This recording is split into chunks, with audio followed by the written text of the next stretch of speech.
আসসালামু আলাইকুম। এটিএন বাংলা সংবাদে সবাইকে স্বাগত জানাচ্ছি মার্জিয়া মিরা। ছাত্র জনতার আন্দোলনে 18 জুলাই সাভারে বিশ্ববিদ্যালয় শিক্ষার্থী আসাবুল ইয়ামিনকে হত্যার ঘটনায় আন্তর্জাতিক অপরাধ ট্রাইব্যুনালে সাবেক প্রধানমন্ত্রী শেখ হাসিনা সহ 78 জনের বিরুদ্ধে অভিযোগ দায়ের করা হয়েছে।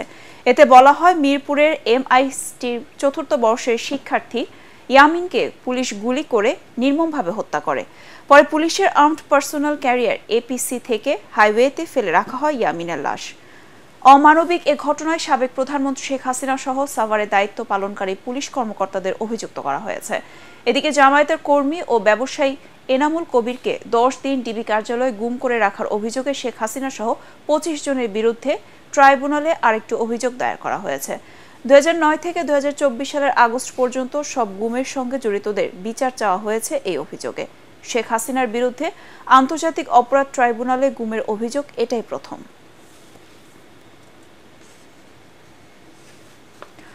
শহীদদের রক্ত শুকানোর আগে শেখ হাসিনা ও তার দোসররা ভারতে বসে দেশকে অস্থিতিশীল করার ষড়যন্ত্র করছে বলে অভিযোগ করেছেন বিএনপি চেয়ারপারসনের উপদেষ্টা জয়নুল আবেদিন ফারুক। গণহত্যার দায়ে শেখ হাসিনা ও তার দোসরদের বিচারের দাবিতে জাতীয় প্রেস ক্লাবের সামনে অবস্থান কর্মসূচিতে তিনি অভিযোগ করেন। ভারতে আশ্রয় নেওয়া শেখ হাসিনা ও তার দোসরদের বাংলাদেশ সরকারের কাছে হস্তান্তরের দাবি জানান বিএনপি নেতারা। প্রশাসন সহ সব জায়গা থেকে অবিলম্বে আওয়ামী আবর্জনা পরিষ্কার করে জনগণের প্রতিনিধি নির্বাচনের ব্যবস্থা করার আহ্বান জানান জয়নুল আবেদিন ফারুক।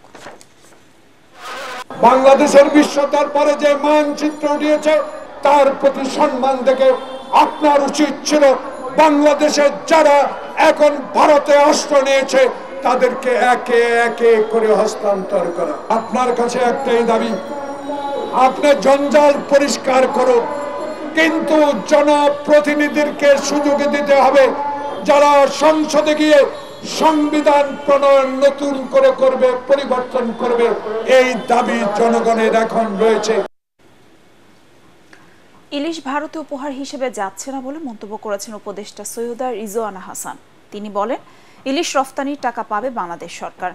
সকালে নোয়াখালীর কোম্পানিগঞ্জের মুছাপুর রেগুলেটর এলাকা পরিদর্শনে গেলে সাংবাদিকদের প্রশ্নের জবাবে তিনি এসব কথা বলেন।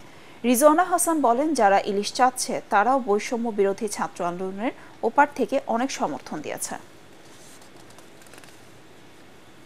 ইলিশ কিন্তু ভারতে উপহার হিসেবে যাচ্ছে না, এটা রপ্তানি করা হবে এবং রপ্তানির টাকাটা বাংলাদেশ সরকার পাবে। সেটা খুব ছোট করে দেখার মতন টাকা না। এখনো তো যায়নি, গেছে, খালি একটা সিদ্ধান্ত হয়েছে, তার আগেই তো দাম বেড়ে গেছে। কাজে রপ্তানি হলে দাম বাড়বে এই কথাটা ঠিক না। যারা এই ইলিশটা চাচ্ছেন তারাও কিন্তু এই বৈষম্য বিরোধী ছাত্র আন্দোলনে ওই পারে থেকে অনেক সমর্থন দিয়েছেন, সেটা আমরা সকলে দেখেছি। প্রতিবেশীর সাথে অনেক বিষয়ে আমাদেরকে আলাপ আলোচনা করতে হবে। আমরা সেই আলোচনার দ্বারটা ছোট ছোট বিষয়ে বন্ধ হয়ে যাক, এটা চাই না। নটরডেম কলেজের অফিস সহকারী লিপিকা গোমেজ হত্যাকাণ্ডের রহস্য উন্মোচন করল পিবিআই। সংস্থাটি জানায়, সূত্রাপুরের বাসায় চুরি করতে এসে ধরা পড়ায় শ্বাসরোধ করে হত্যা করা হয় লিপিকাকে। গ্রেফতারকৃত জুয়েল ও নজরুল এই হত্যাকাণ্ডের দায় স্বীকার করে আদালতে জবানবন্দি দেবেন বলে জানিয়েছে পিবিআই। রিপোর্ট করছেন মনির হোসেন তপু।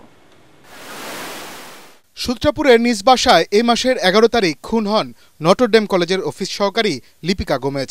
ঘটনাস্থল পরিদর্শন করে হত্যাকাণ্ডে তদন্ত শুরু করে পিবিআই।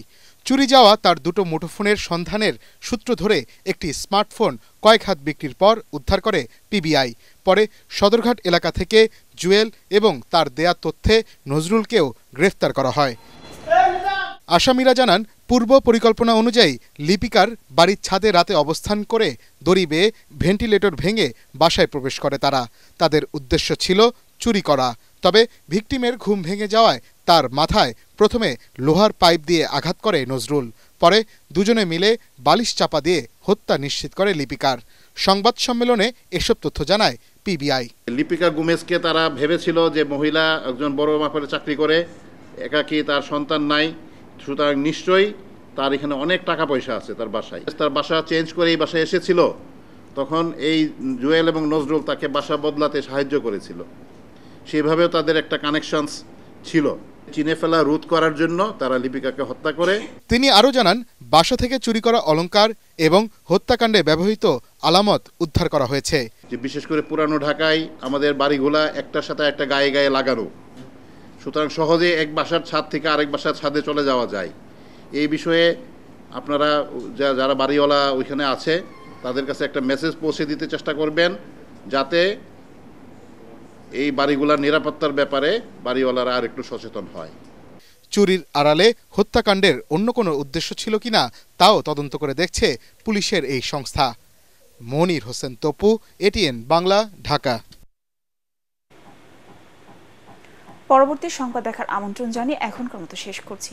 এটিএন বাংলা সংবাদ ইউটিউব দেখতে ব্রাউজ করুন, youtube/ATN বাংলা নিউজ। ধন্যবাদ সবাইকে।